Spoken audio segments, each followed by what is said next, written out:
Hello दोस्तों, mind growing motivation पर आपका स्वागत है। ज़्यादा सोचने की जब आदत लग जाती है तब हम ये मानने लग जाते हैं कि मैं सॉल्यूशन निकालने वाला व्यक्ति हूँ, मैं ज़्यादा सोच सकता हूँ, मेरा दिमाग दूसरों के मुकाबले ज़्यादा देर तक किसी प्रॉब्लम के सॉल्यूशन पर टिक सकता है। लेकिन क्या मतलब अगर आप सोच से बाहर आकर उसे एक्शन में नहीं बदल पा रहे? क्या मतलब अगर आप टालते जा रहे हैं? क्या मतलब अगर आप पूरी रात प्लानिंग करते हो और वो चीज़ प्लानिंग तक ही रह जाती है? क्या मतलब अगर टालने का कीड़ा आपको खाता जा रहा है? क्या मतलब अगर आप बहुत टैलेंटेड हो मगर उस टैलेंट का कोई यूज़ नहीं कर पा रहे? सिर्फ और सिर्फ आप टैलेंटेड तरीके से सोचने और बैठे बैठे उसके बारे में बात करते रहते हो, तो ऐसे टैलेंट का क्या मतलब? 3 सिचुएशन होती है। एक होता है टैलेंट होना लेकिन मेहनती नहीं होना, तो वो इंसान बस सोचता ही रहेगा। दूसरा होता है मेहनत करने का जोश होना या मेहनत करने के लिए हमेशा तैयार रहना लेकिन कोई टैलेंट ना होना। और तीसरा होता है जिसमें ये दोनों होते हैं, जिसमें टैलेंट भी हो और वो मेहनत के लिए तैयार भी हो, तब जाकर वो इस टालने के कीड़े को मार सकता है। चलिए शुरुआत करते हैं मेरी कहानी से। मैं आपको सुनाता हूँ मेरी लेजी टू बिजी वाली कहानी। पहले मैं बहुत आलसी था, बहुत लेजी था, लेकिन आज मैं बहुत बिजी हूँ। पहले मैं बहुत ज़्यादा सोचता था, बहुत ज़्यादा टालता जाता था, एक जगह बैठे बैठे कई देर तक मोबाइल चलाता। लाइफ में गोल्स भी सीरियस तरीके से नहीं बना रखे थे।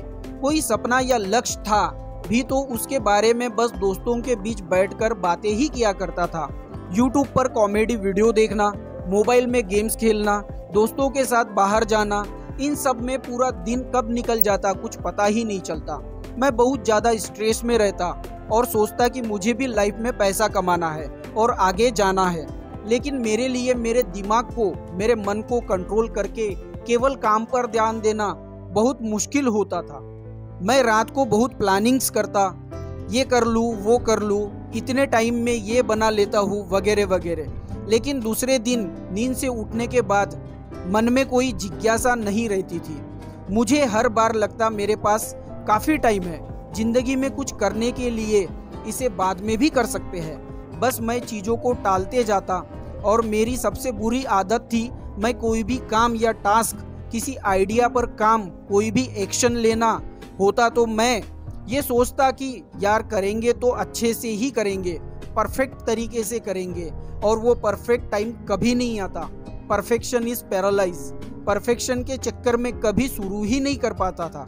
वो बस टालता जाता और दूसरों को करते देखता रहता, जहां मुझे ये लगता मैं भी बहुत कुछ कर सकता हूँ, बस शुरुआत ही नहीं कर पा रहा हूँ। फिर जब मुझे बहुत ज़्यादा एहसास होने लगा तब मैंने धीरे धीरे अच्छे से एनालाइज किया।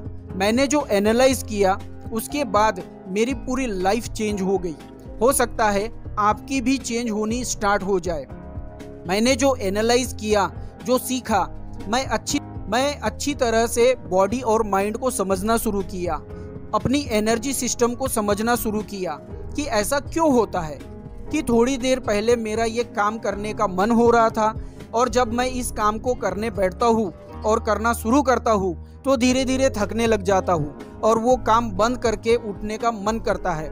मैंने एनालाइज किया कि कैसे ये दिमाग काम करता है, कैसे डोपामाइन केमिकल हेल्पफुल है जिंदगी में आगे जाने के लिए। मैंने अच्छी तरह से समझने की कोशिश की कि कैसे कोई भी टास्क बिना टाले पूरा कर सकते हैं। मैंने टालने की साइंस समझी कि ऐसा क्यों होता है कि मोटिवेशन कम हो जाता है। मोटिवेशन क्या है, मोटिवेशन के वक्त क्या होता है, कॉन्फिडेंस के वक्त क्या होता है, और हारने और छोड़ने का मन करता है तब क्या होता है। इस दिमाग में ऐसा क्या केमिकल लोचा है जिसकी वजह से हर साल बस सपने ही सोचे जा रहे हैं, साल बदलते जा रहे हैं और सपने वही के वही।